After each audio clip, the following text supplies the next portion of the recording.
Hello, good morning, good afternoon, and good evening. Good morning to everyone joining today from South, Middle, or North America. Good afternoon to everyone joining today from Africa or Europe, and good evening for everyone joining from Asia or the Middle East. Welcome to the final pitch contest 2025 of the Innovation Fund. And this is a very special pitch contest because this is actually the last pitch contest of the Innovation Fund.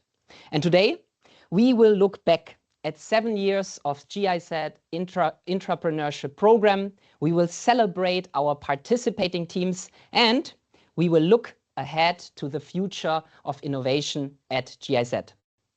My name is Tobias, and I'm pretty sure some people will remember me from the last years. I'm excited to host this event with the amazing InnoFund team here in Bonn. And yeah, we prepared a little journey for you. And I have literally packed a suitcase for you for our event. And in the suitcase, there is a little metaphor symbol for creative problem solving. As you can see, I have a little magic cube here, and I will try now to solve this magic cube magically in front of you. And all I need is a little bit of help from the Innovation Fund. As we all know, over the last 7 years, the Innovation Fund has been a platform to develop innovative solutions to pressing challenges in international cooperation. It has been a platform to strengthen the innovative mindset and culture, and also to develop the skills and capacities with innovative methods. And it built a network of intrapreneurs for innovation.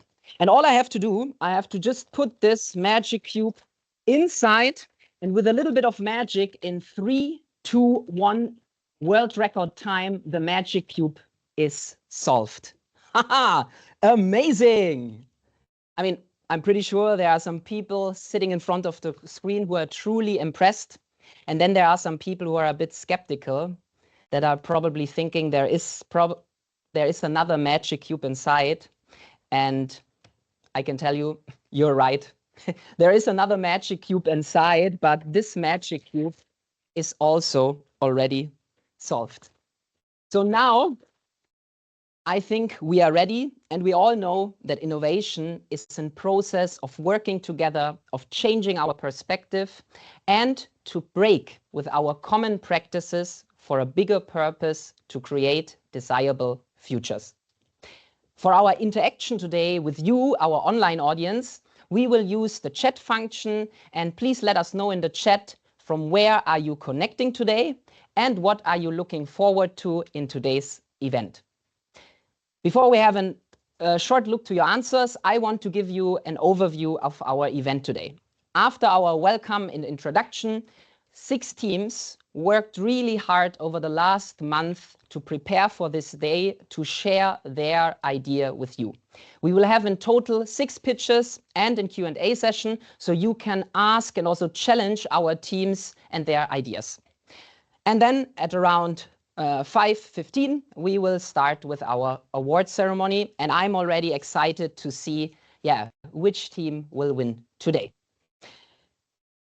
In addition, I want to mention that we also have available for you an AI-supported translation and transcription tool.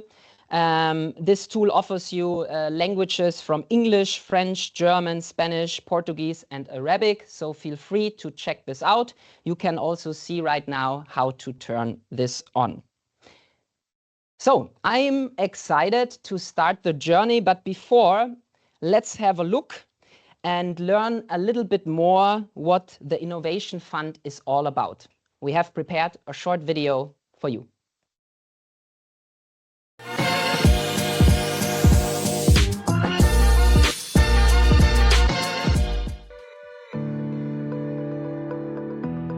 The Innovation Fund journey allows us to really focus on our challenges and solutions in a very structured and methodological way. Possibility to work on an exciting project with people from all over the organization. made us think out of the box and motivate us to really think about the ideas that we didn't heard about before. The GIZ Innovation Fund is GIZ's corporate entrepreneurship program. Launched in 2017, the fund supports the development of innovative ideas that have the potential to strengthen GIZ service delivery. The Innovation Fund creates a space for GIZ staff and the external partners to develop innovative ideas into tangible prototypes for new products, new services, and new modes of delivery. Furthermore, the program builds capacities in human-centered design and agile working methods and strengthens the innovation culture in GIZ. We want to have a bigger impact on global projects, and to achieve that, we want to work beyond individual projects. We want to work across projects. The program consists of 4 phases. It starts with the call for ideas. All employees and their external partners are invited to form teams, apply to the program with their innovative ideas, and to vote on the most promising concepts. Chosen by an expert jury in a community vote, 25 teams move on to the next phase, the Launchpad. The Launchpad is an interactive e-learning journey that supports teams in validating and refining the ideas and the underlying problems they would like to address. They find supporting partners within GIZ and form a strong team. An expert jury chooses 6 teams with the most potential to move forward to the next phase of the program, the Innovation Fund Accelerator. In this stage, the teams receive professional coaching and funding to develop their ideas into a high-fidelity prototype. At the end of the accelerator, the teams present their projects to the GIZ board, interested colleagues, and a global audience at the final pitch event. Up to 2 teams are selected to move on to the maturation phase. During this phase, the teams receive further funding and coaching to pilot and scale their ideas within GIZ. From concept to implementation, it's a full journey. The program uses agile product development methods, such as design thinking and lean startup, with a focus on co-creation with users and partners, iterative refinement of ideas, and the creation of new approaches that can be implemented in GIZ's portfolio. Main key takeaway for me is like to take the time to involve partners constantly in the kind of like design phase, but also to constantly include the perceptions and perspectives of the target group itself. A crucial element to the team's success are the coaches, who guide the teams on their innovation journey. It's really exciting to see the level of speed, the level of action, the level of innovation that is happening throughout this journey. The GIZ Innovation Fund has successfully engaged staff around the world with hundreds of ideas submitted since 2017. Looking back over all these years, you still see what has come out of these seeds that we planted at this time. You know, from actually a startup that works in Rwanda to a big project in GIZ Fair Forward to a huge data set on Mozilla Common Voice. The program has supported numerous teams through the accelerator phase, resulting in piloting and implementation of ideas in new or existing projects. In addition to the ideas that have been implemented, participants apply the newly learned methods in their daily work, enriching GIZ's working culture. I was not really thinking that this is really could be somehow life-changing, and it is, to be honest. It's a journey, and it's like being given the tools to actually make your dream come true.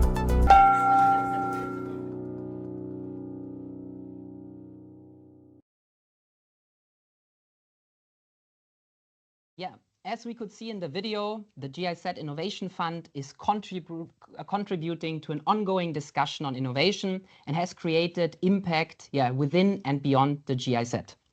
I'm delighted now that Lilian Leifert is with us. Lilian is the lead of the GIZ Innovation Fund, and I'm looking forward to talk with you a bit about the journey of the GIZ Innovation Fund, and maybe we can start off by what has been the biggest challenge over the last years.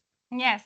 So first of all, hi everybody. It's really great to be here and celebrate this final pitch with you.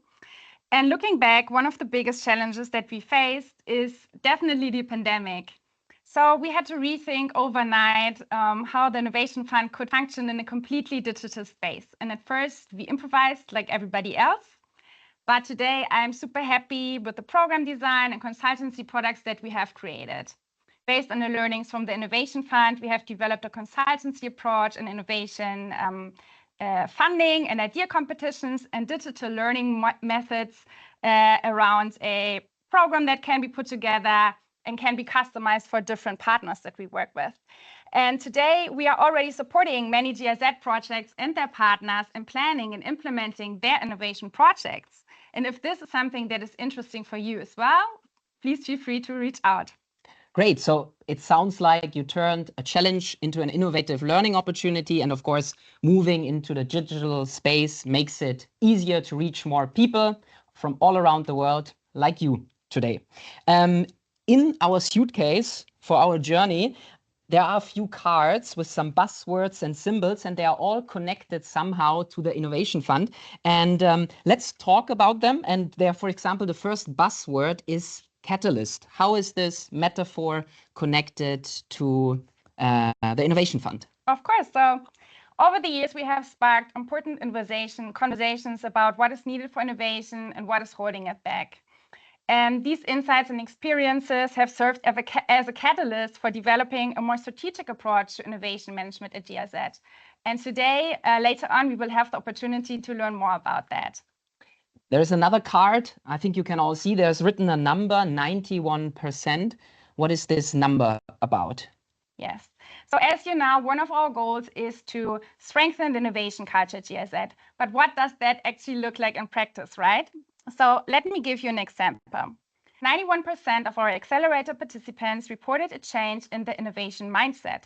So this means that they became more open to experimentation, more confident in developing their own ideas, and also more thoughtful in how they approach new challenges. And what really touches me personally, I can share, is that also many of our past participants have told us that participating and being part of this program has been a highlight of their career. So it shines, these highlights shine around. And there's one last card here in our suitcase, a lighthouse. Maybe you can tell us, how is this lighthouse metaphor connected to the Innovation Fund? And maybe you can also share with us, what are you the most proud of?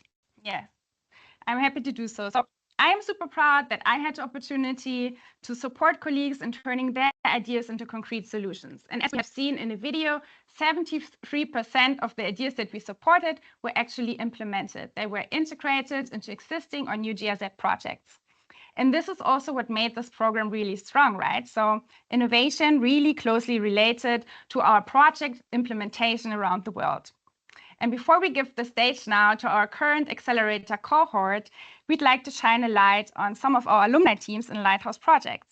Yeah, so we will have a short look to the impact of our alumni teams. And Lillian, we will see you again during the Q&A session. So thank you so much. Thank you. And let's have a look.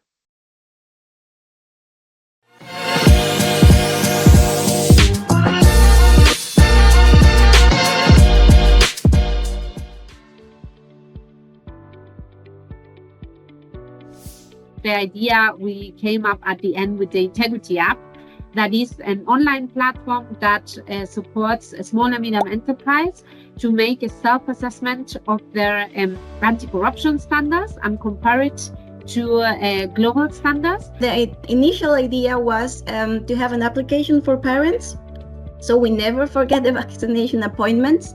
But especially for remote areas. People speak about Alexa, people speak about Siri. You can talk to these gadgets in English, in German, in Spanish, and all these languages. But what about languages like Swahili? So our idea was to find a way that these languages that are underrepresented in the digital space, to make them available, accessible.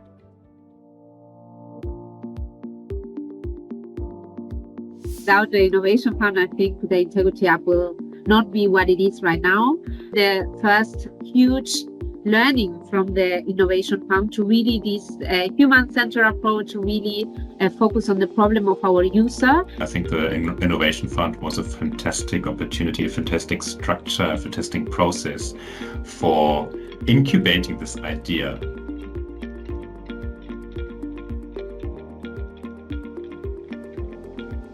How innovation was not just triggered, but really supported. How company-wide innovation can be supported by bringing teams together from different units. Actually about thinking out of the box on how to solve the problems that the people we want to support is having right now. I think innovation has to be lived and not forced, and the Innovation Fund gave us this opportunity to live innovation.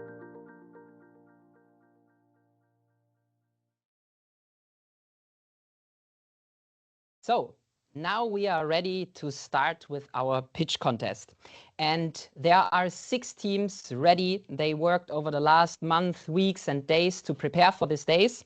And yeah, we have 6 teams from all around the world. As you can see now, we have AgriFuture, we have Dalil Media Compass, we have Phoenix, we have Microscopes for Everyone, Pellwork and The Case Maker.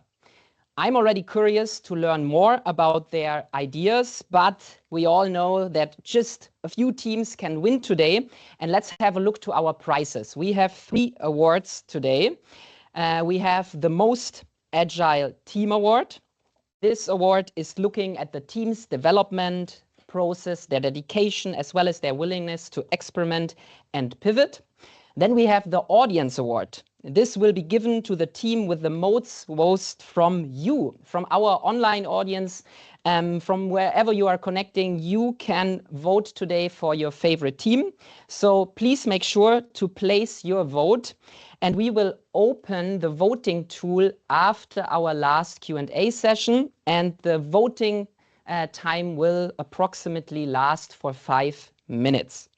And then we have the GIZ Innovation Award. This team will enter the maturation phase that is funded by the Business Development Unit. They receive further funding and support and coaching to pilot and scale their idea within the GIZ. And a jury of experts will take this decision. And we have already seen also in the video before, the story, the journeys of previous teams. So now let's take a moment to introduce you to the members of our expert jury, the ones who have the difficult task to take a decision. We are very proud to have this very diverse and dedicated jury. This year's panel includes 2 external and 3 internal members who actually started looking into the ideas last year in October, and it was then that they selected the 6 teams who participated in the Innovation Fund Accelerator program. So as you can see right now, we have Odas Nyonkuru, founder and CEO of Digital Umuganda, a company that actually traces its roots back to the team Voice, the 2019 winner of the GIZ Innovation Award. We have Carsten Schmitz-Hoffmann, Director General, GIZ Europe, Mediterranean, Central Asia. We have Magali Manda, Country Director of GIZ in Mauritania, and Sandra Retzer, Division Lead of Project and Administrative Services for International Cooperation. And last but not least, Lisa Royai, Innovation and Partnership Specialist at the UNDP Accelerator Labs. A big, also virtual thank you to all 5 jury members for your time, your expertise, and your commitment to innovation. Before we start with the pitch contest, there are a few last things. How can you participate?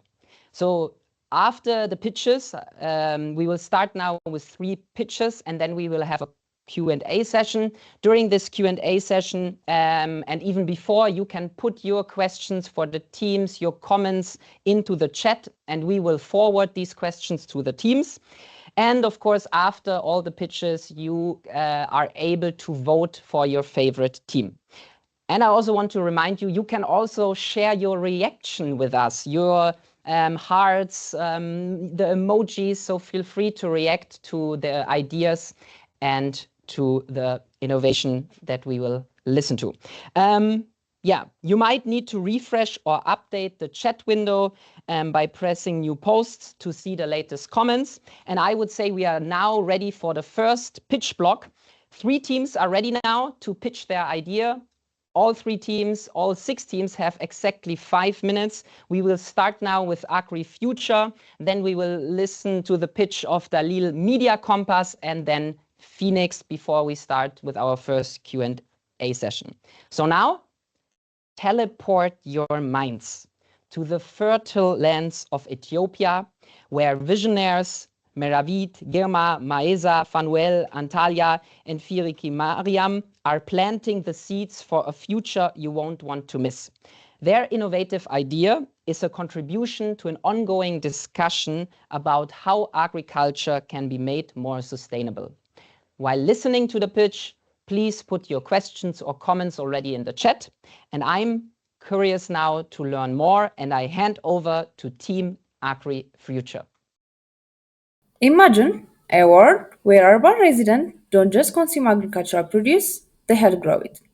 Where you can invest in a farming without owning land, or without ever leaving the city, all through your phone. This is the future of agriculture, and AgriFuture is making it happen. I am Marhawit, and I'm here to show you how AgriFuture, our innovative digital crowd farming platform, is bridging the gap between the urban consumers and rural farmers.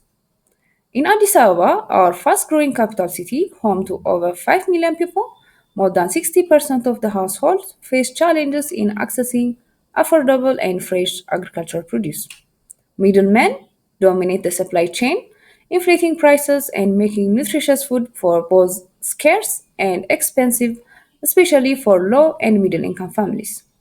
At the same time, rural farmers, who make up over 80% of the Ethiopian economy, lack access to capital for essential inputs like seeds and fertilizers. And they also face weak market linkage. Nationally, we rely heavily on imported food, exposing us to global price shocks that challenge both our farmers and our cities. But what if we could connect the urban resident directly with the rural farmers, creating a win-win solution for both? Through our digital crowd farming platform, multiple urban residents can invest directly in a farm. In return, they receive guaranteed shares of the harvest delivered to their door at a fixed and affordable price. No middlemen, no market shocks. For farmers, that investment means upfront capital for seeds and fertilizer and agricultural equipment. No debt and no bank loans. We have made it easy with our user-friendly mobile app. Urban residents can select a plot, pick a crop, invest, and track their harvest progress all in one place. Everything is digital from land selection to payment and delivery. But it's not just about digital tools, it's also about science. Using GIS and remote sensing, we ensure crops are grown on the best land for both productivity and climate resilience. And to support our farmers further, we have developed a modern farming techniques module in a local language. Unlike traditional contract farming, which benefits agribusinesses, AgriFuture uses a consumer-to-farmer model. We don't rely on distribution middlemen. Instead, we ensure a direct connection and guarantee for both sides. Food security for urban residents and financial stability for farmers. What makes us different is our crowd farming model, the first of its kind in Ethiopia, which allow multiple urban residents to invest remotely in a farming through a digital platform.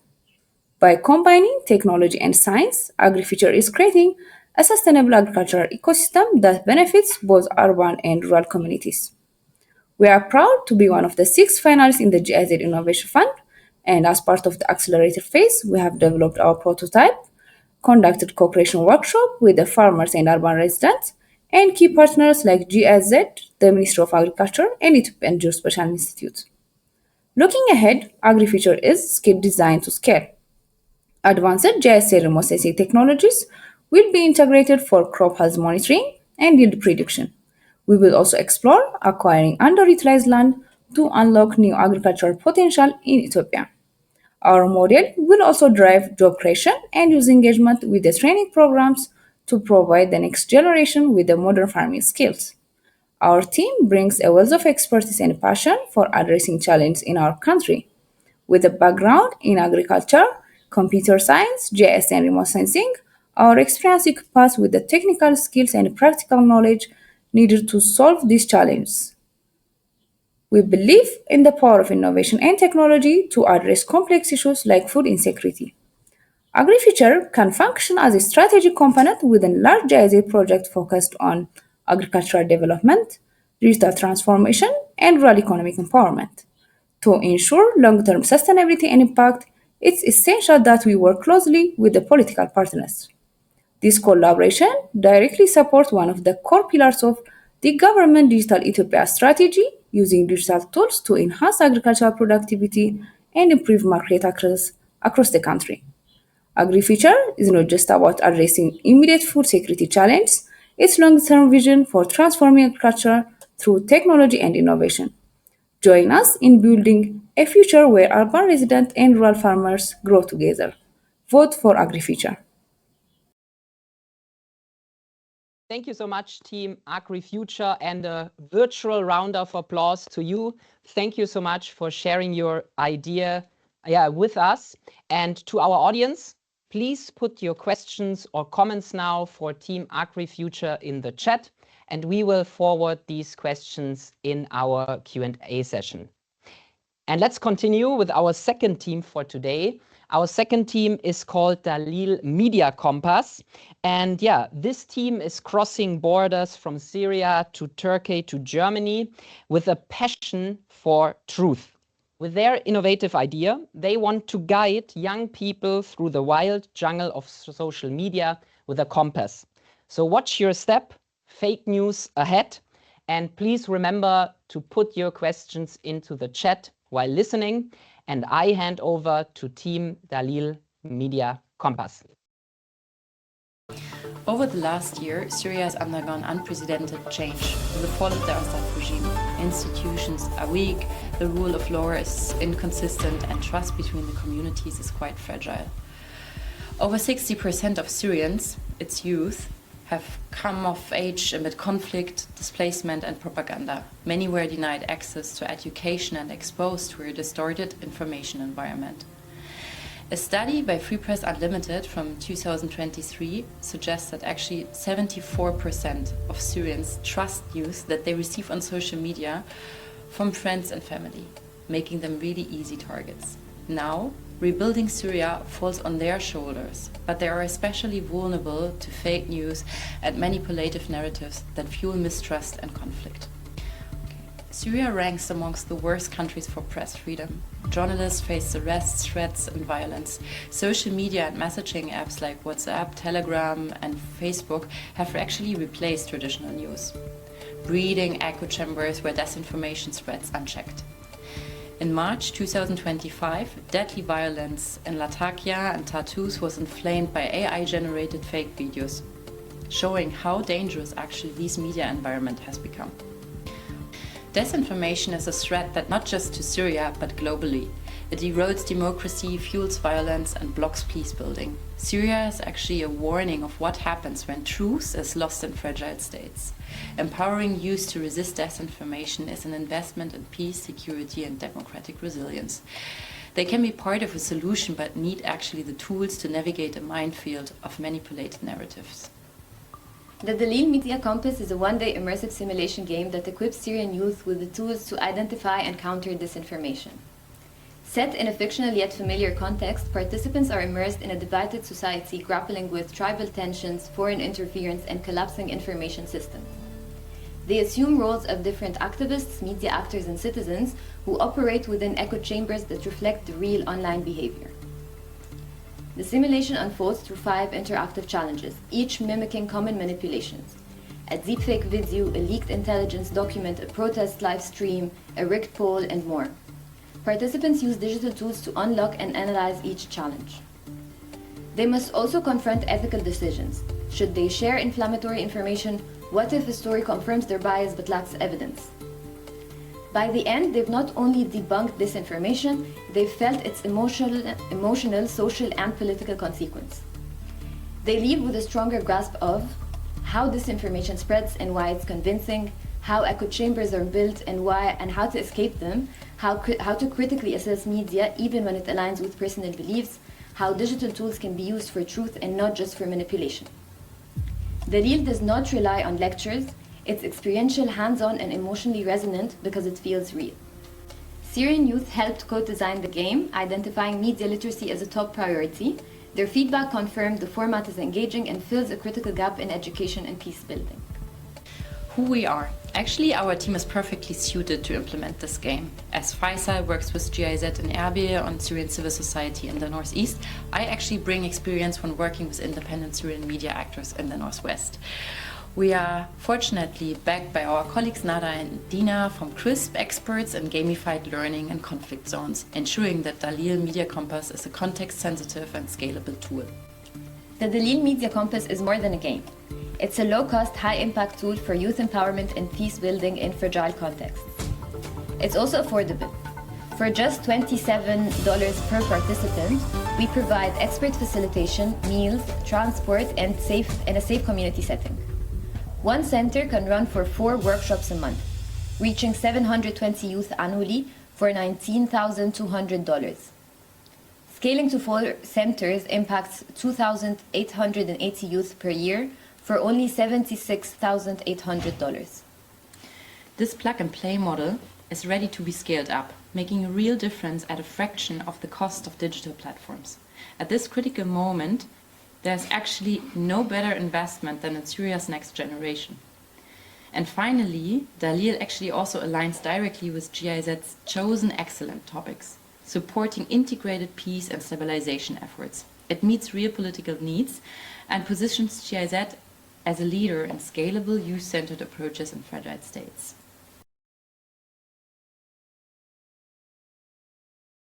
Yeah, thank you to our second team, Dalil Media Compass. Thank you so much, and also a virtual applause to you. Thank you, for your passion in developing and sharing your idea with us here today. I want to remind you, please put your questions to the teams into the chat right now, that we can forward them during our Q&A session. And let's continue with our third team of today. This team is called Phoenix, from Germany, Rwanda, and Spain. And with the power of language, art, and artificial intelligence, this mighty crew is conjuring not an average AI, an AI with a heart, a mission, and a vocabulary tailored for all of us. So prepare to be delighted and deeply inspired by our next team called, Phoenix, and I will hand over now to you. Imagine a world where reading is made simple for everyone, everywhere. But first, let me introduce us. I'm Christian. And my name is T. We're Team Phoenix. We'll show you how our product idea, EasyReadTogether.ai, works by telling you a simple story. Meet Mona. She works to make public services better in Kenya. And John wants to make sure people with disabilities are included. They both want the same, that everyone can understand important information, especially in an emergency. But right now, it's in complicated language. That means people with intellectual disabilities are left out. This is Fatma.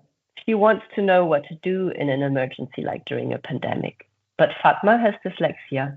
Long and complicated text is hard for her to read, and she prefers Easy Read text. Easy Read uses simple language, clear structure, and helpful pictures to make information easier to understand. Mona and John want to prepare information in Easy Read format, but they face 3 challenges. The first is the cost barrier. Hiring Easy Read experts costs up to €80 per page, and even AI tools come with pricey subscriptions. The tight budgets mean tough choices, no time for quality or inclusion. The second barrier is the language barrier. Most existing tools only work in a handful of global languages like English or German, leaving out many languages like Swahili.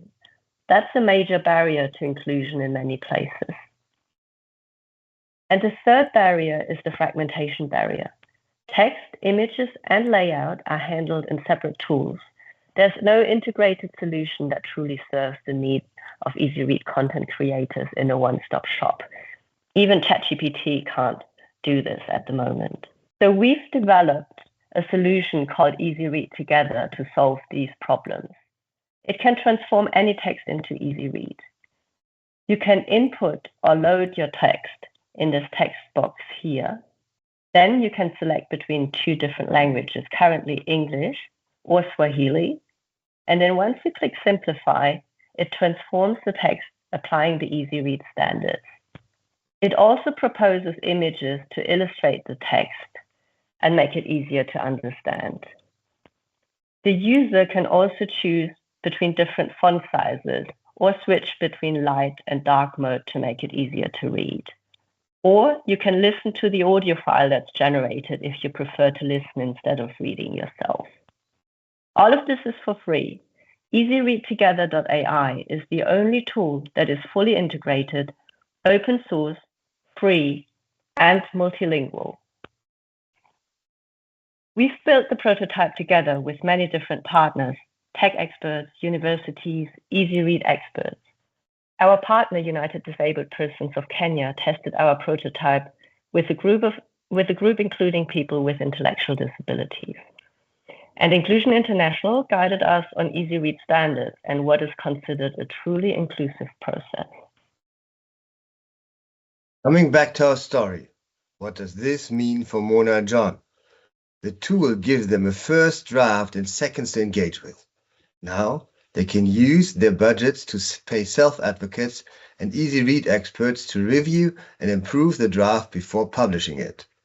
This is in line with the Listen, Include, Respect guidelines from Inclusion International. For Mona and John, this means they can now publish all relevant content in Easy Read format. With EasyReadTogether.ai, everyone, no matter their ability, can finally understand, participate, and belong. We just told you one story. Next, we will use this tool in Tanzania with the GIZ Health Program and the UNICEF Oki app, a period tracker app for girls. We will ensure information on menstrual health and hygiene will also be available in Easy Read for girls with special needs. But the possibilities are endless, no matter which sector or language you're working in. EasyReadTogether.ai can support you and your project and make information more accessible. Collaborate with us if you like our idea and spread the word. We are Team Phoenix.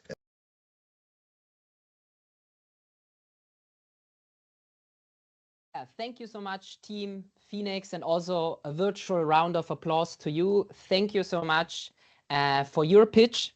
And now it's time for our first Q&A session.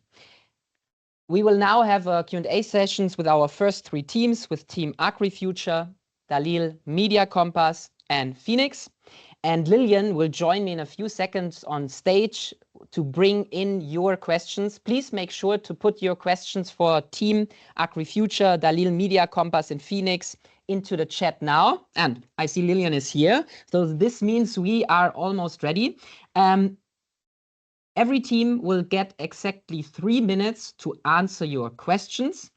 So please, to the teams, try to answer precise and clearly, and we will forward as many questions as possible.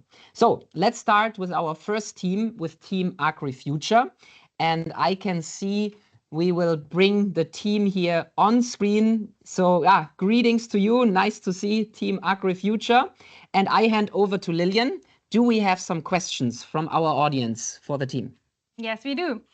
So, Team AgriFuture, the first question from the audience to you is, do you expect retaliation from middlemen as you take away their share, and if so, how to protect the farmers? Thank you so much for the question. Yes, we expect some pushback from the middlemen since the model cuts off their usual profits. But we are taking steps to also protect farmers by providing legal contracts and working with the political partners, with the Ministry of Agriculture and the cooperative in rural area, and also in terms of also the benefit of the middlemen, we can also integrate into our model by helping them of the logistics in terms of also delivery, so that it will be creating a fair step for everyone, not we are replacing one group with another. Okay. Thank you so much. Do we have another question from the audience? We do. As you already touched upon the legal matters, there was another question asking, are any legal safeguards Or are any legal safeguards ensured within the app between the farmer and investors?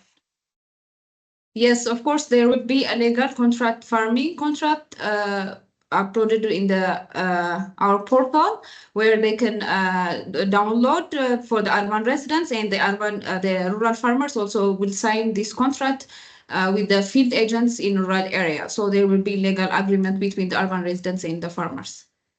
Yeah. Thank you so much. And we have time for more questions. Yeah. And we have more questions from our audience. We have another question asking, are there any agreements between the farmer and investor in case of any losses to the crops, for example, because of natural calamities? Who is responsible for compensation? So one of the ideas we have to basically defend against this, time with insurance companies, so as to defend both the farmers and the urban residents, so that their investment won't be for nothing. So we will sign with the insurance companies in case of natural disasters and any unprecedented circumstances. Yeah, thank you so much. And I have to say, thank you so much to our audience for the great questions. And thank you so much for your precise and clear answers. Thank you so much. And we will continue with our second team, with Dalil Media Compass. Same procedure. Put your questions for the team into the chat right now. We will forward them, and the team will also have 3 minutes to answer your questions. And I see them already here joining in, and the sun is up. This is great. So Lillian, we have some questions for Team Dalil Media Compass. Hi, so the audience would like to know, do you see any roadblocks in the implementation of the program considering the political situation of the country?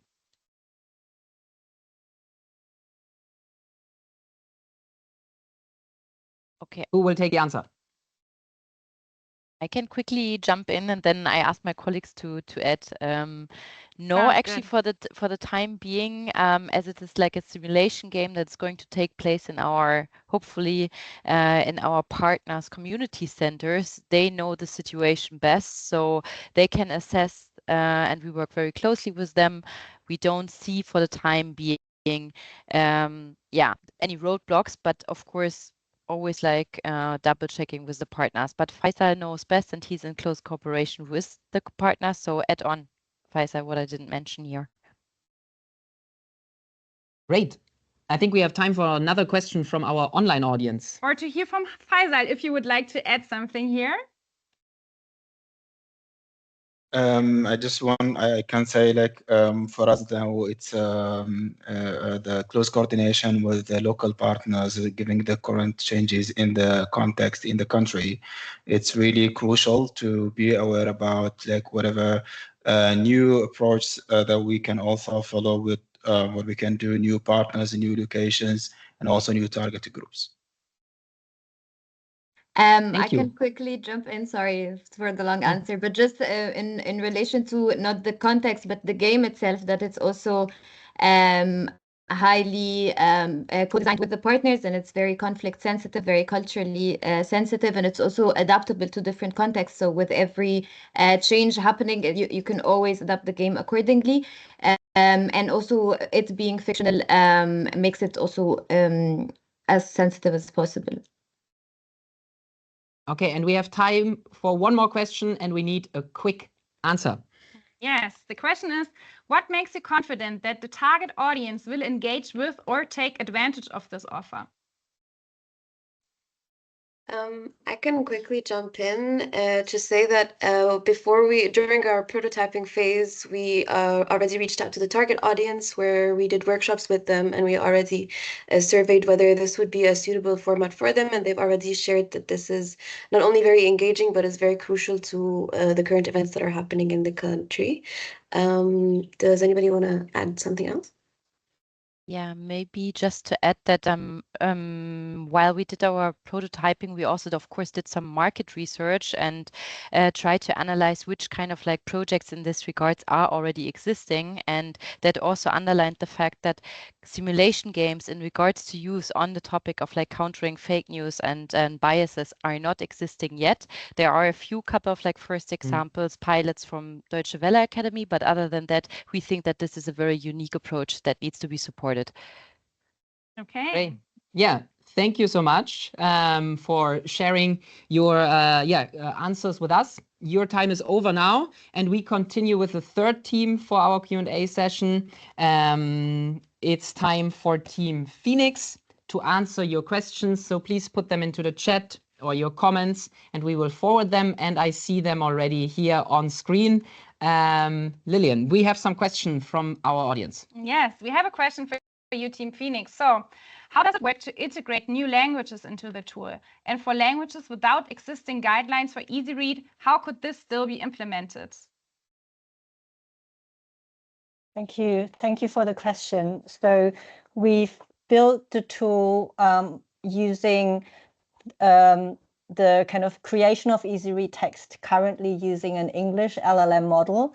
And then on top of that, we're using a translation tool to build in new languages. So if we continue to scale up and add new languages, we would be using different translation modules to enhance the capability for new languages.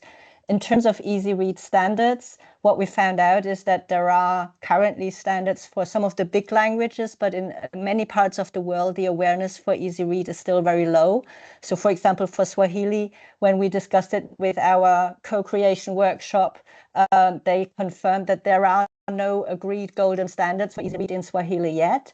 And they advised us to start off with the English guidance and then learn together and develop those guidances for the new language together. And that's the approach that we would be taking for other languages as well. So it's partly a mature market where you already have standards and apply them, or you raise awareness and develop the EasyRead standards together in the new cultural context.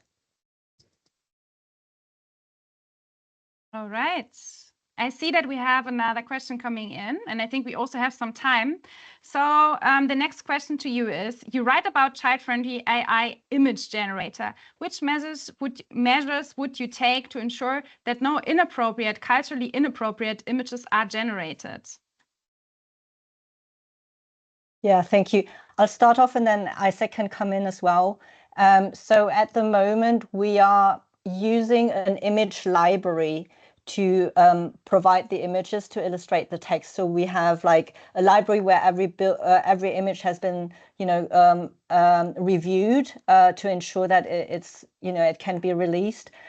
Going forward, we will need to develop and fine-tune solutions to increase the level of the library. And when we get there, we will need to build in different process steps to ensure that they kind of tick all the boxes that we need in terms of releasing them. But over to you, Isaac.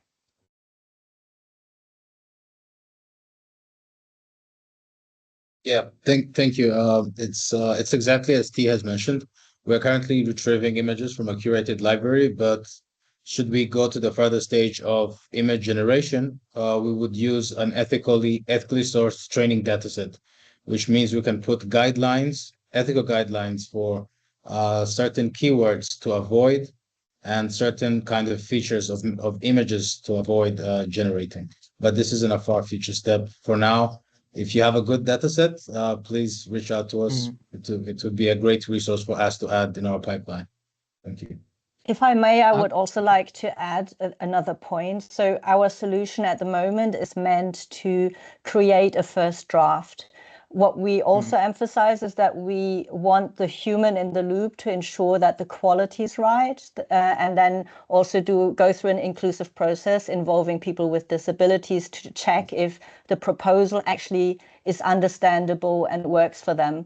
And then it's only kind of released and published. So we need that quality assurance in the process. All right.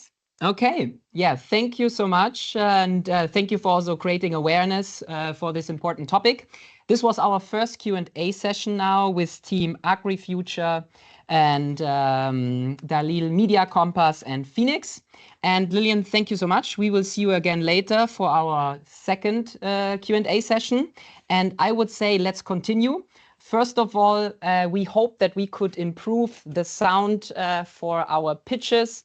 We also share with you in the chat further information and an overview of all the teams that you can really inform yourself and to make a good informed decision. We will continue now with 3 more teams. And let's have a look. We will now listen to the pitches from the team Microscopes for Everyone, to the pitch of Palework and the Casemaker. Let's start, and please, while listening, you can put already your questions into the chat. And I want to highlight, there have been much more questions to the teams in the chat. We will, of course, collect them and forward them to the teams that that they can continue working on their idea. So zooming in now from Ukraine, UK, and Germany. Who needs a magic wand when you have a 3D printed microscope from accessible materials? The team has worked and, of course, innovated under very difficult conditions due to the ongoing war. I'm really excited now to learn more about their idea. Let's listen to what Team Microscopes for Everyone has to offer. Imagine healthcare without microscopes. Imagine agriculture without microscopes. Imagine science and education without microscopes. This is the reality for thousands of institutions in war-torn Ukraine. But rebuilding what was lost is not enough. They have to reinvent themselves from the ground up to meet the challenges of this new reality. The destruction of Kakhovka Dam, for example, left 700,000 people without access to safe, clean drinking water. In such emergencies, microscopes become not just lab tools, they are life-saving instruments for testing water quality, preventing disease, and supporting public health. Ukraine needs doctors, farmers, scientists, and entrepreneurs willing and able to solve the problems they've inherited from this disastrous and unjust war. Polluted water sources, destroyed hospitals and schools, contaminated soil, to name just a few. Solving these problems at scale requires a new way of doing things, to not just thrive, but to survive. How can we address this challenge? We want to introduce you to the OpenFlexion microscope. It is a microscope that is freely available online, and anybody can download the files, print the parts on a 3D printer, and then assemble them using the instructions. 3D printers are actually quite available in Ukraine, and starting at €100, also affordable. This enables decentral local production where it is needed. It reduces the reliance on fragile supply chains, and it allows the customization for any use case needed. Once assembled, you get something that looks quite unique. It is a digital microscope controlled by your computer. This is especially great for teaching and for communicating research, as anybody in a room can look through the microscope at the same time, and then the magnified images can be saved and shared easily. An OpenFlexion microscope costs around €100 to €500, but has the performance of a research instrument costing around €20,000. It is also battery run, making it great for contexts with unstable electricity and internet provision. This even earned it a recommendation by the World Health Organization. We already have the tool, the technology, and the open source knowledge. We will create impact by building a living network, one that connects those who can build microscopes with those who need them most. That's why we're starting in Ukraine, where the need is most urgent, and where a community of passionate makers and dedicated educators is ready to step up. Our idea is simple but powerful.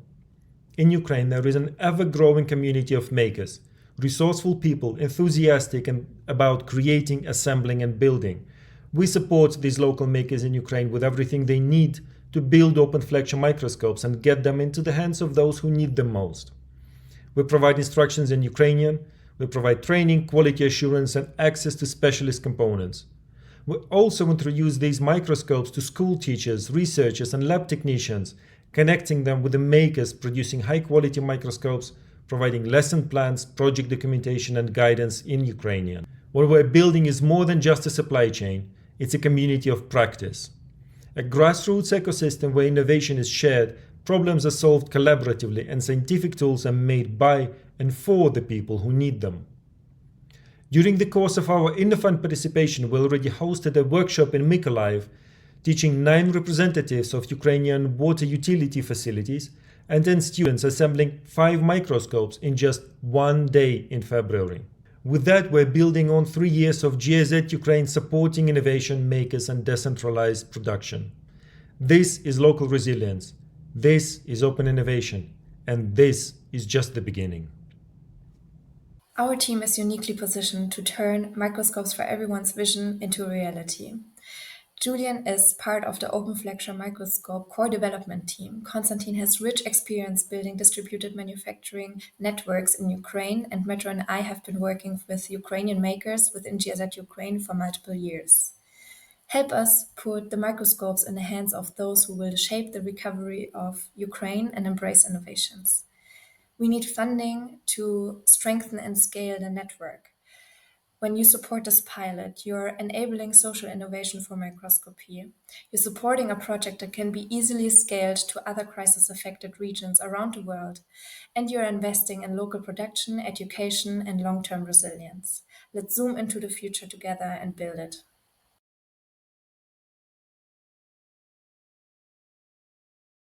Yeah, thank you so much, Team Microscopes for Everyone.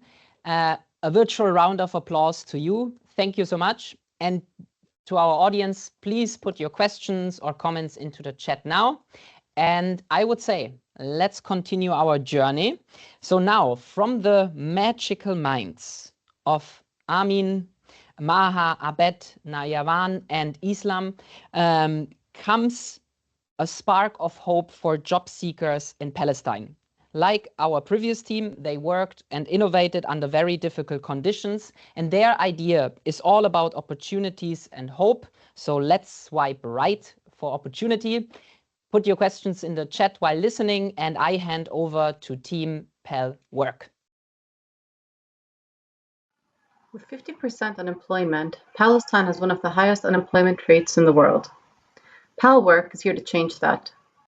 Hi everyone, my name is Najwan, and we are the Pal Work team. It is inspired by real stories, like that of Ansar. Ansar is a bright university graduate from Jenin in the West Bank. She dreams of finding a job, but she is devastated because for her it's not just about submitting an application. There are existing job opportunities, but often they are not publicly announced due to a fragmented job market and outdated platforms, often leading to mismatches, delays, and missed opportunities. Also, reaching a job interview in Ramallah, which is 100 kilometers away from her home, could mean facing up to 10 checkpoints, hours of waiting, and many other risks along the way. Ansar is not alone, especially due to the escalation in last months. Due to layoffs of Palestinian workers, there are about 500,000 newly unemployed Palestinians. This is why we created Pal Work. تعبان من لفك ودورانك تدور على شغل؟ ولا عندك شغل بتدور على عامل أو حرفي مضمون؟ ولا يهمك، مع تطبيقنا الجديد صار سهل توصل للناس الصح. انت كعامل أو حرفي بس سجل، حط مهنتك والمناطق اللي بتشتغل فيها، وإحنا بنوصلك بأصحاب الشغل اللي بدهم خدماتك. شغلك رح ينحكى عنه بالبلد، وإنت كصاحب شغل بتنزل التطبيق، تكتب شو محتاج، وبثواني بتشوف كل الحرفيين المتاحين حواليك، سباكين، كهربجية، نجارين، فنيين، شو ما بدك، وفيك تختار الأفضل وإنت مطمن. ولو كنت صبية وعندك مهارة شو ما كان، تطبيقنا بدعم النساء. كل شغلك وإبداعاتك إلها محل عنا كمان، ويعني لا وسطاء ولا مضيعة وقت ولا دوشة تلفونات. كل إشي بتم من خلال التطبيق، من أول تواصل لحد ما الشغل يخلص. حمل التطبيق هسا وخلي الشغل يجي لعندك. So in comparison to previous platforms, Pal Work offers a game-changing alternative. It's a mobile app and a digital platform, which efficiently connects job seekers with the most relevant nearby job opportunities through matching algorithms based on skills, location, and employer needs, making the process faster, more inclusive, and more effective. For employers, it provides fast, direct access to a wide network of reliable, verified local talent. Pal Work tracks the job matching process, removes fulfilled job offers, and in the future, It's planned to integrate AI-powered matching to improve job searches. But PalWork does more than connect. It builds trust. Employers and workers can rate each other, and the jobs are posted with clear terms and fair pay. What makes PalWork unique is its focus on short-term and flexible jobs and inclusive features that support women, youth, people with disabilities, and rural workers in the West Bank, whether skilled or unskilled, and with real-time notifications. We are not doing this alone. We already established partnerships with other GIZ employment projects to see whether PalWork can be integrated there. And we're also ready to collaborate with the Ministry of Labour, Ramallah Municipality, and local NGOs. Our team combines decades of experience. I bring experience in creating partnerships. Maha is an expert in employment. Abid is already working with marginalized groups. Amin has extensive experience in driving innovative and development across Palestine. And Islam brings fresh IT skills to the team. PalWork aims to expand across the West Bank, and when conditions allow, into Gaza, to support recovery and resilience, and could be scaled to the whole region. To scale our idea, we need funding of €100,000 over the next 3 years to cover scaling, training, integration, and community outreach.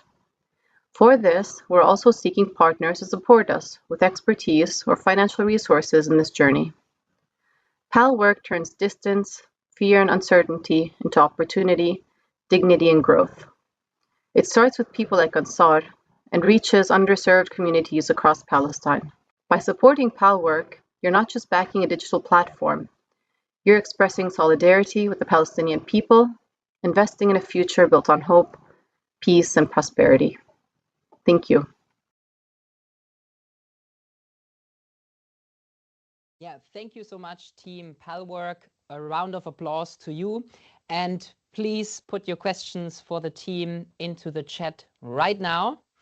And we continue. Yeah, our last but not least team for today is called the Casemaker. Emerging from the shadows of injustice, this team from Germany and Tanzania is suiting up to protect women, children, and other vulnerable groups who have experienced gender-based violence. I'm already curious to learn more about their idea. Put your questions into the chat while listening, and I hand over to the Casemaker.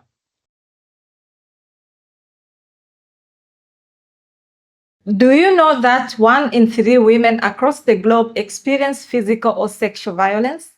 And most of them will never see justice. My name is Lydia, and in my home country, Tanzania, the situation is not so different. Let's have a look. Let me tell you the story of Anna, a recent graduate with so much to hope for. Her life was just beginning. One evening, Anna was having a great time with her friends, just like any other young person. But the night took a terrible turn. Anna never made it home. She was raped. Anna gathered her strength and went to the local police station. Here, Anna was given a police form and told to go to the health center.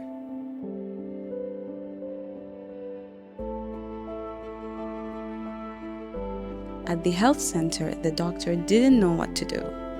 Anna was given basic medical care and was told to go home and leave it to God. In Tanzania, approximately 40% of women are reported to have experienced gender-based violence, many cases of which go unreported. There is limited knowledge on how to collect forensic evidence by healthcare workers. We need a tool that supports health workers to collect this evidence that would enable them to build strong legal cases. To address this problem, we have developed the Casemaker, a digital tool to guide healthcare providers to deliver high-quality services to survivors of gender-based violence. The Casemaker provides a number of features: clinical decision support, accurate evidence collection, automated police reports, and data analysis. All this highly sensitive data will be secured within the existing IT infrastructure of the government, ensuring compliance with strict data protection laws. Let me show you. The Case Makers offers health workers a user-friendly interface that ensure comprehensive documentation of each case. Health workers are guided step by step through recording the incident details and physical injuries, supported by an integrated decision support tool.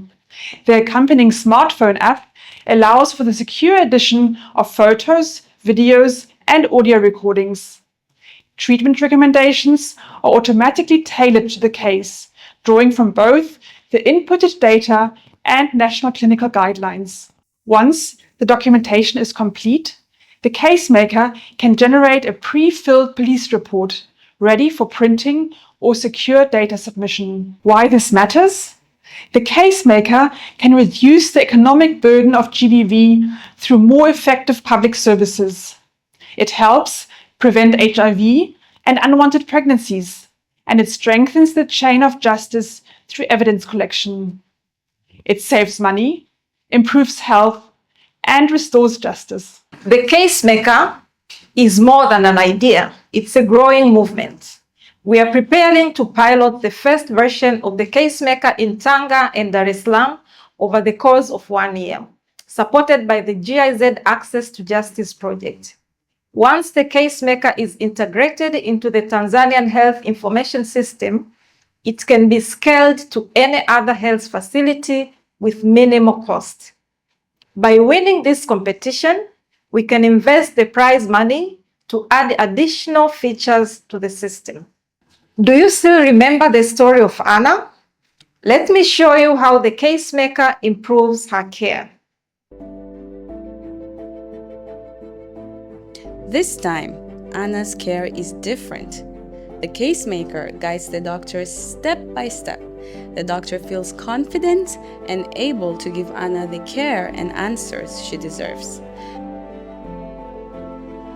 The case-maker helps the doctor take accurate photos, ensuring no detail of the evidence is missed.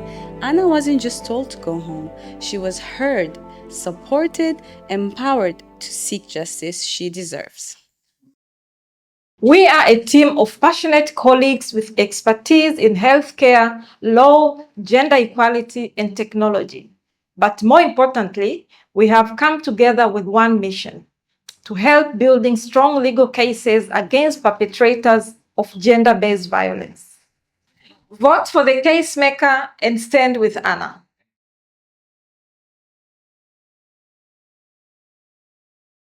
Yeah, thank you so much to Team The Case-maker and a virtual round of applause. Thank you so much for bringing this important topic to our event today. And Lillian is back. This means we are ready for our next Q&A session. So please also put your questions now for Team The Case-maker into the chat. And we had now the chance to listen to the ideas of Team Microscope for Everyone, Team PALWork, and The Case-maker. And we will start with Team Microscopes for Everyone. I know that there are already some questions in the chat. And I can see them now connecting from Ukraine, UK, and Germany, if I'm right. Nice to see you. And I hand over to Lillian for some questions. So, hi, Team Microscopes. Cool. We can see your prototype there. The audience would like to know, have you estimated the demand for this kind of microscope in Ukraine? Yeah, let me answer on this question. We start from the estimation of the demand of our main beneficiaries, which are schools, and in Ukraine is 12,000 schools. 60% of them needed microscope for the specific learning of biology and chemistry. Namely, roughly it's 7,000 schools. Each schools need at least 15 microscopes, meaning that the total demand is roughly 108,000 microscope for all Ukraine. And if we're considering that our target audience is the STEM education, which is roughly 1% of all specialized schools, so we can estimate that our demand is roughly 2,000 microscope for upcoming years for prototype. Great. We have time for another question. Yes, thank you. So will there be also extensive guides and manuals for training in different science aspects? So not only experienced staff can use the tool, but also others can get into microscope topics and learn to use it. Absolutely. Especially considering that these microscopes have already been built in more than 65 countries in the world. There is an extensive global community of microscope builders and users. So our task is to spread this knowledge locally and make it available to Ukrainian community. And in the same way, knowledge generated in Ukrainian community for it to become part of the global knowledge base on this open source tool. All right. We have time for a really short answer from your side. Is it going to be expensive? No. In parts, this microscope costs under $100. Simpler version of it can be built under $50, and it easily replaces equipment that costs well over $20,000. So great. It's very cost efficient. So orders are out. Thank you so much to Team Microscopes for Everyone. And we will continue our Q&A session with our next team, PalWork from Palestine. And there are already a few questions in the chat. And we will, of course, same procedure. The team will have around 3 minutes to answer your questions. And I can see them already here also on the big screen. And I hand over to Lillian. Yes, thank you. Hi, Team PalWork. So, is the app also going to include information on how to enhance employability skills?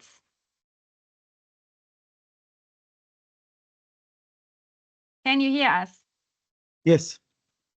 Yes. The first important thing that now we are going to include micro learning models that will be embedded in the application, like how to write your profile or to improve your profile, and also that will be target the basic consumer services also. And we will also link to existing local training or courses that could be offered by development organization or local NGOs in Palestine to enhance that.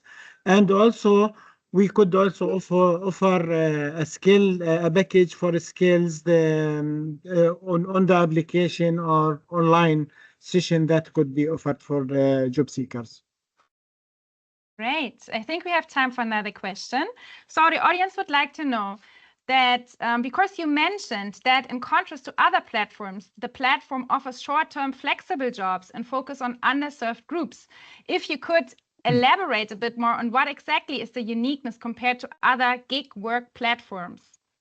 Yeah, if we are talking about the situation here in Palestine, so the platform are normal, which is posted the jobs or the long-term jobs or the formal employment. And we are here targeting the short term that could be on daily basis, could be seasonal jobs in the agriculture sector, could be in the gardening, which is no way to be posted on the platform here in Palestine, no way to have like term of reference and contract and these processes, which is long. So this make the PalWork is unique in our case.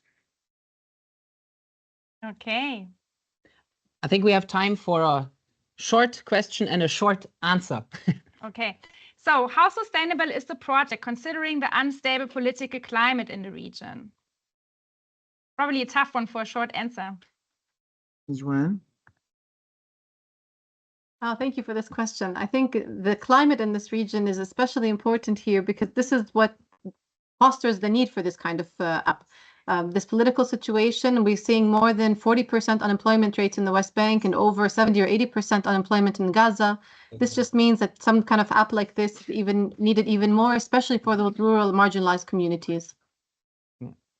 Yeah, thank you so much. This was a short answer. Thank you. Thanks also to our audience for the great questions. And we continue our Q&A session now with our last but not least team, the Case Maker. And I see them already here now on the big screen. And this is great. You're also together perfect. And I hand over to Lillian. Same procedure, 3 minutes. And greetings from Bonn to you. Yes, hello, Team Casemaker.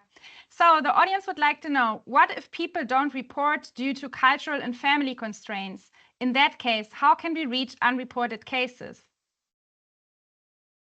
Yes, indeed, that's a big problem here in Tanzania.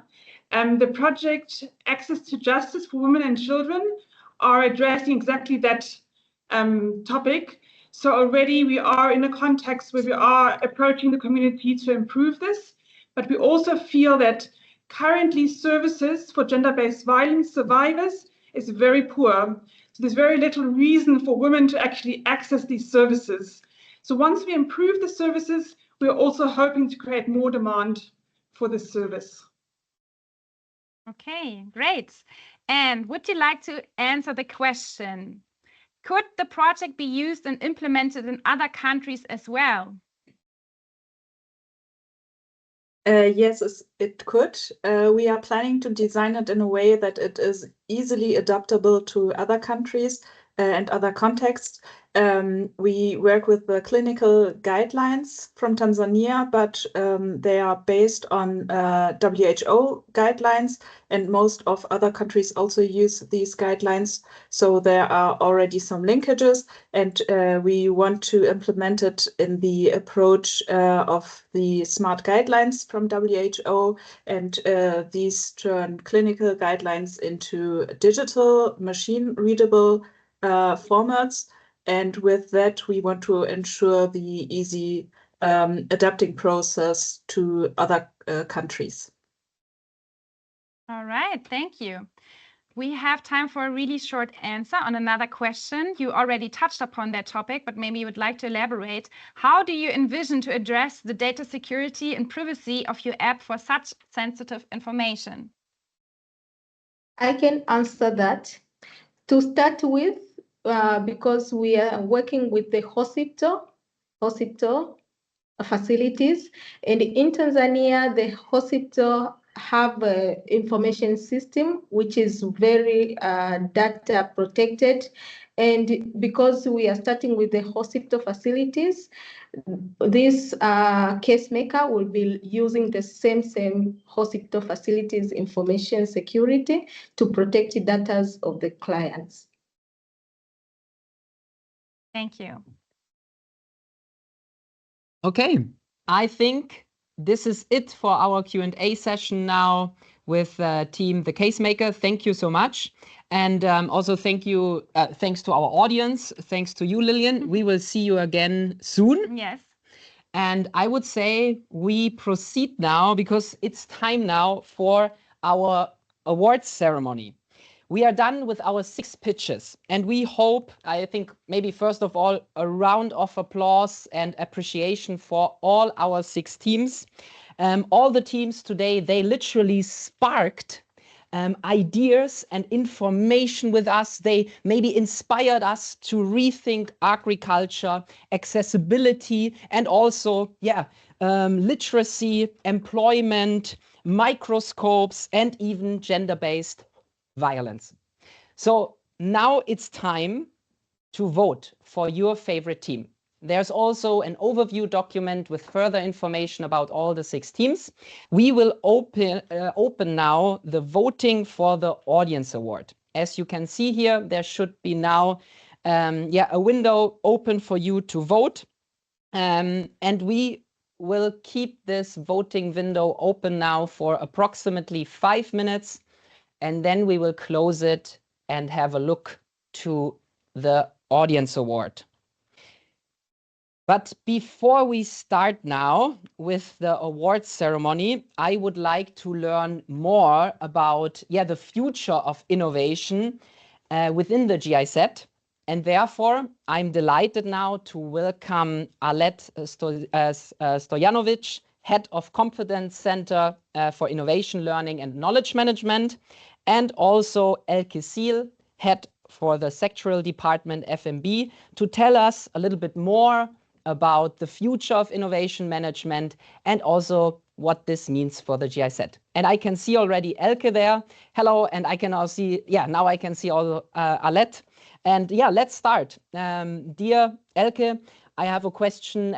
Why does the GIZ place such a high importance on innovation today? Is it about the new technologies like AI or about new partnerships, or is it maybe about something deeper? Over to you.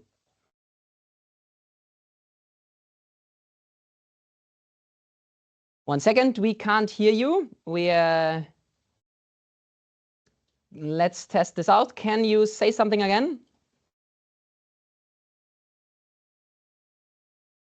Alette, could maybe you say something maybe quickly? We can, yeah. Can you hear me? We can hear you, Alette. We can't hear you okay. yet, Elke, but let's test this again. Can you hear me now? Yes. Okay, Yes. perfect. Okay, so still struggling with the technique. Yeah, thank you, Christoph, first of all. And yeah, let me start with that I'm very happy and I really feel honored that I can be here today in this very important event. And this is actually the first official act in my new position right now. And I think this also shows how important innovation is to me, and that it's not only a buzzword, but that it's really at the heartbeat of how we stay relevant, resilient, and ready for the future. And I think this is also what we heard from the pitches before. This is in a world just going from one crisis to the next, it is more important than ever. And so innovation is really at the core to find solutions for all the big problems we have to address at the moment. And yes, you also mentioned it already. Innovation means new technology, but more often it is something deeper. And it is about staying curious, being willing to challenge old assumptions, and keeping an open mind, especially when the path ahead is very uncertain. And so looking back also on the last steps in my own career, from Globe Innovation Challenge, that was something we started also when I came to Globe, but also to Fair Forward, what we already have been hearing about. I've seen again and again how powerful innovation can be. And it's not just about creating new solutions, but it's changing how we work together. It's how we think and how we grow. And I've learned that real innovation often begins with a question, not with an answer. And it's a moment of doubt and a willingness really to try something untested and also to fail, really to be brave, to try something new. And therefore, it is about people. Everyone who is listening right now, I'm sure, has had an idea, maybe a big one or a small one, but this doesn't make a difference because in the beginning, you never know. A big idea will be nothing in the end, and a small idea might come out as something really that is changing the world. So what is important is that we create the space for the ideas when we show that every contribution counts, and that we give people the confidence to speak up. And this is, I think, when magic happens. And this is also why it is so important that we have these kind of instruments like the Innovation Fund. And I think you have also shown over the years how many really great innovations have been developed. And I think we can be very proud of it as GIZ. I'm very proud also of the team behind that made this possible. So also thank you, Alette, for all your contribution over the last years. When people feel their ideas matter, they are more engaged and they are more creative, they are more committed, and how we see how we grow stronger together by creating innovations together. So whether it will be a new partnership, what we are extending, a fresh way of looking at an old problem, or just a simple process that makes life easier for all of us. Innovation helps us not just to react to change, And I think this is something what we need, especially now. It is about anticipating change and also designing change, being active and not being just in a reacting position. So therefore, we need it to be future ready. And this is why we have to stand together and we have to do this together. And it's nothing that one can do alone. Yeah, thank you so much, Elke. Yeah, so innovation is not a buzzword. It is about the people. It's about working together, asking the right questions, giving space to develop something new. And maybe another short question. I mean, during the coalition talks, the German government planned to introduce more competition in Germany's contribution to international cooperation. What does this mean for innovation in GIZ? I think that we even need more innovative power and that we have to react in competition. We have to offer new and better products than before. It's not the time really to play it safe, but we are asked really to have new and innovative solutions for the pressing problems that also have been mentioned before.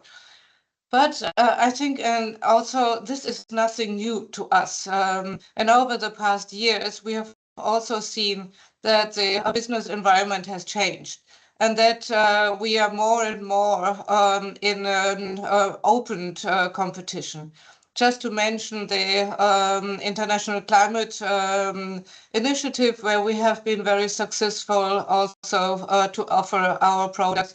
But also when you think about the special initiatives like the SE-AGA or other special initiatives, they all incorporated competition.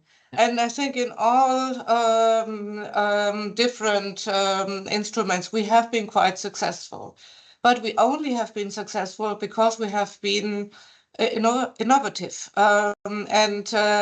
We could show that our partners that we offer more than standard solutions, because this is what they expect.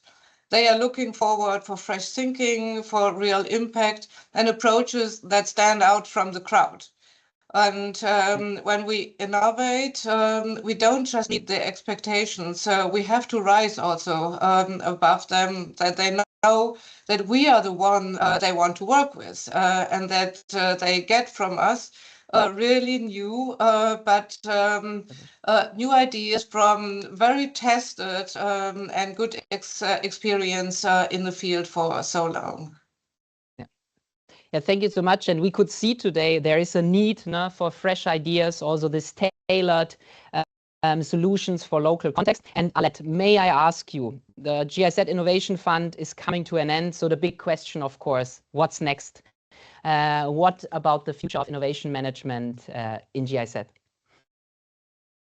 Yeah, it will be a very relevant question. And I mean, we are living in turbulent times right now.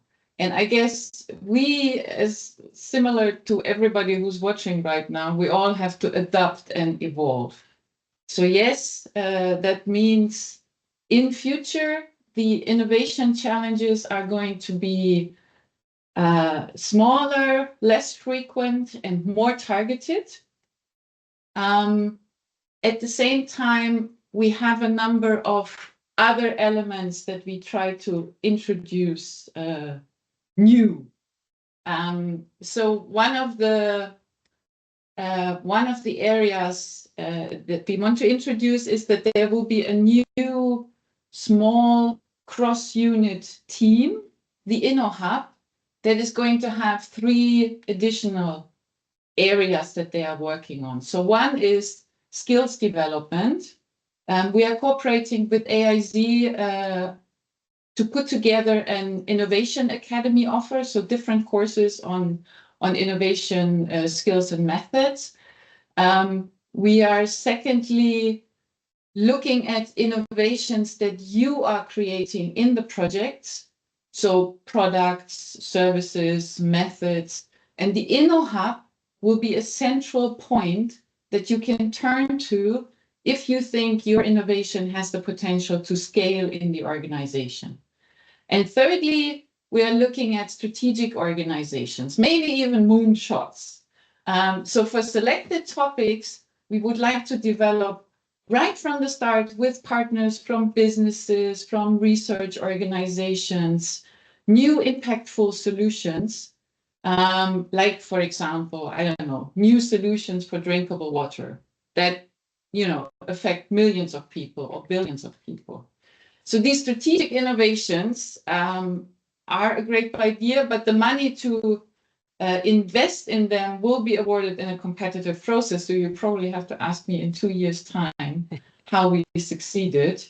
So Toby, just to summarize, so there are 4 points, less frequent, more focused innovation challenges, the Innovation Academy offer, the InnoHub to assist with scaling innovation from the project, and the moonshots. So let's see how that goes. Yeah, so from the lighthouse to the moonshots, thank you so much. Once again, Elke and Alet, thank you for your time, for sharing your thoughts with us and your commitment to innovation. Thank you. And yeah, now it's time for the award ceremony. And I think we are all curious. And as you know, there are 3 prizes to win. And I just bring the prizes out here. I mean, we will have the Audience Award.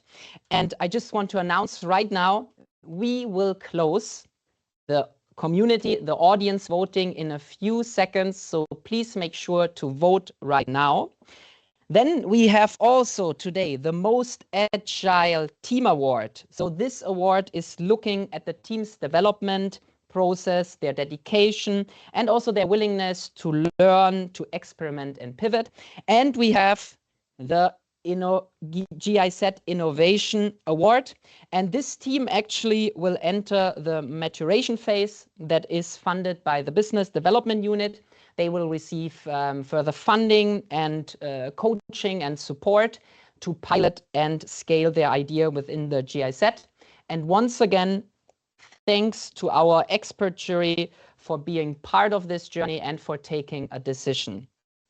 So I think it's time now to announce the first winner of today, and this will be the Audience Award.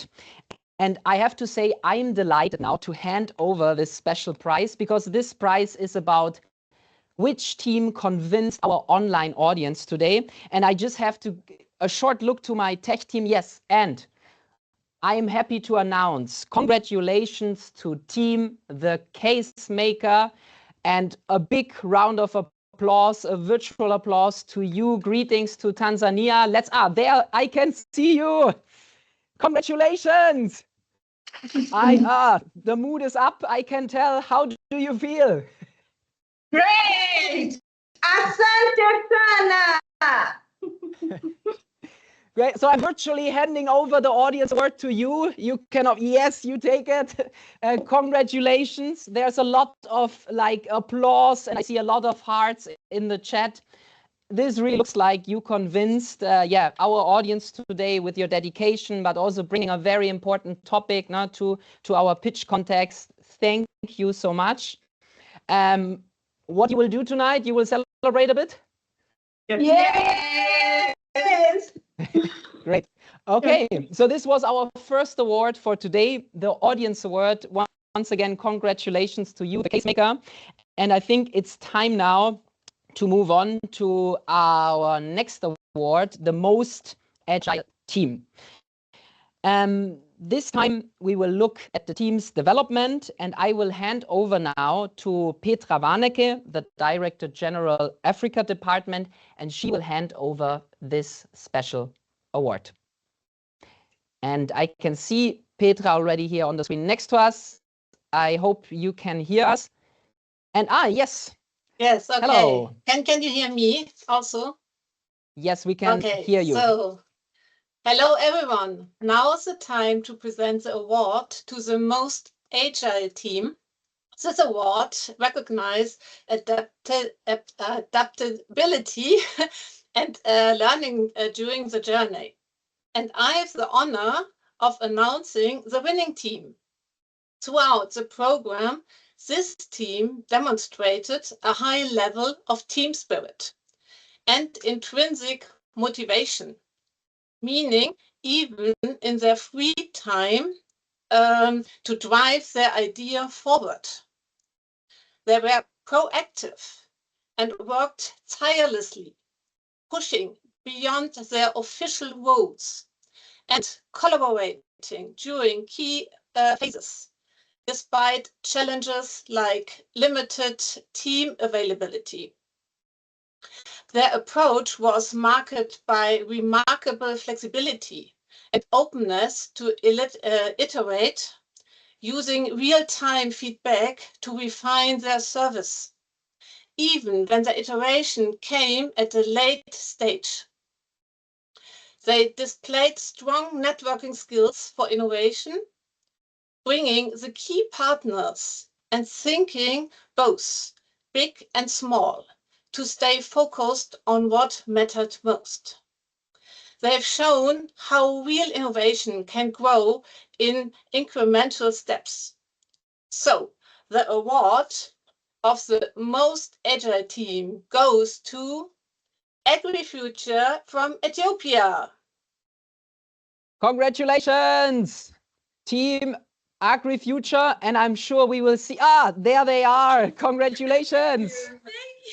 Thank you. How do you feel? Good. Thank you so much. Thank you. Yeah, we can see a lot of hearts and smiles. So we're also virtually handing over you the prize for the most agile team. Oh my. And high five. Great. So also from us, high five to you. Yeah, thank you so much, Petra, for joining us and handing over. And once again, congratulations to Team AgriFuture. And of course, enjoy the evening together. Thank you very much. And I would say, let's continue. One more award to hand over. And before we hand over the GIZ Innovation Fund Award, once again, we would like to take this opportunity to thank our 5 jury members.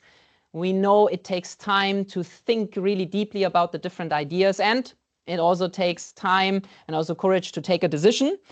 I am sure they took a decision, and I will hand over now to Carsten Schmitz-Hoffmann, Director General of the Department Europe, Mediterranean and Central Asia at GIZ.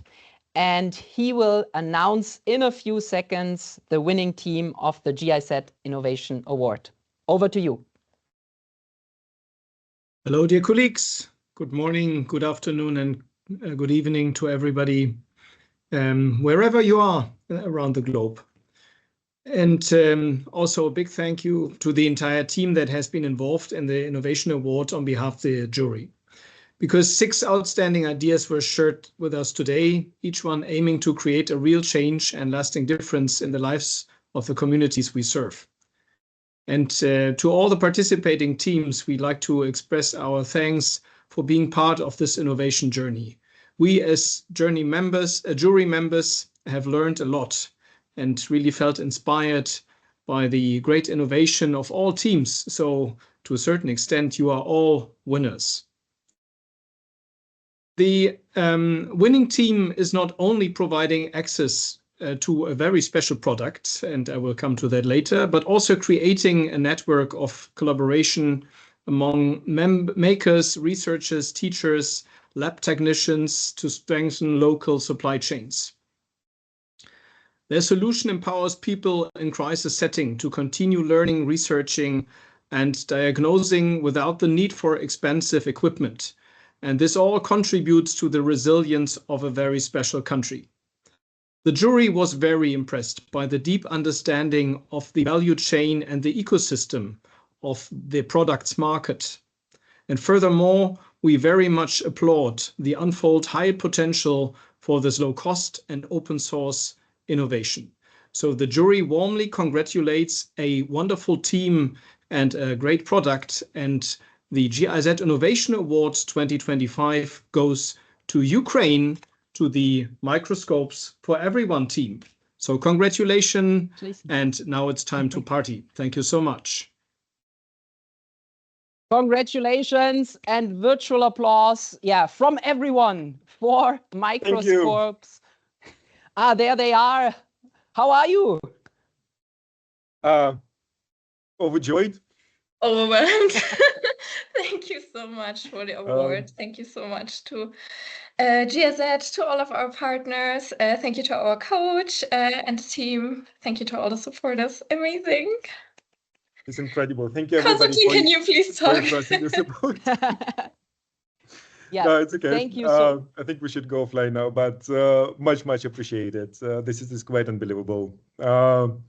Thank you for all your support and the trust you're putting in this. We'll do our best to make sure it all comes to how we all envision it.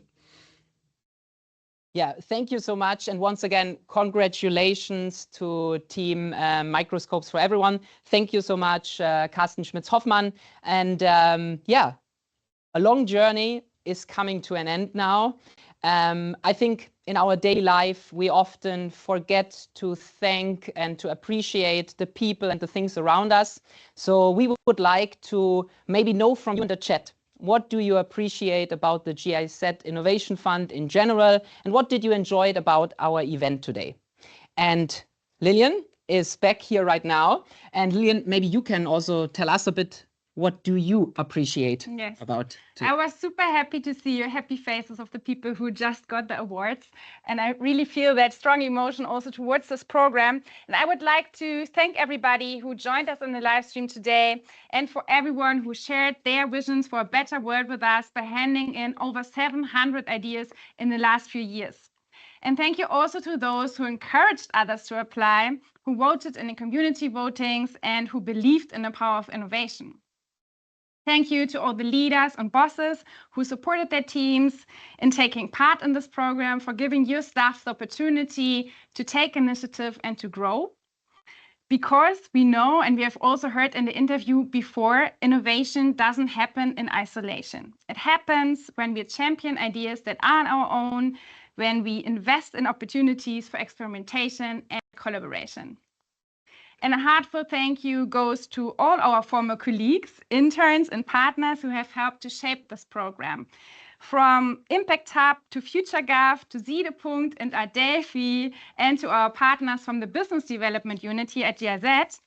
And special thanks also goes to Alet and Petra and also Elke for standing behind the Innovation Fund and enabling its transition into something new. And above all, I would obviously like to thank the current Innovation Fund team.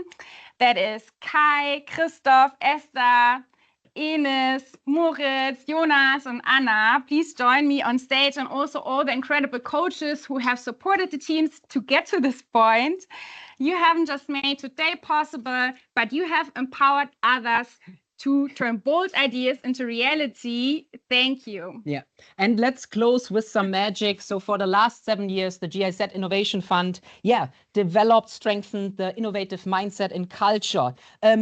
Trained over 466 people with innovative methods and built up a network of people, entrepreneurs. 36 innovative ideas were developed, and all of this to serve as a catalyst for innovation. And we heard it today. I think it was not about winning, it was about celebrating ideas. So thank you so much. This was an invitation to change your perspective and spark innovation. This was really a surprise. Thank you so much. Thank you. Have a good evening, good afternoon.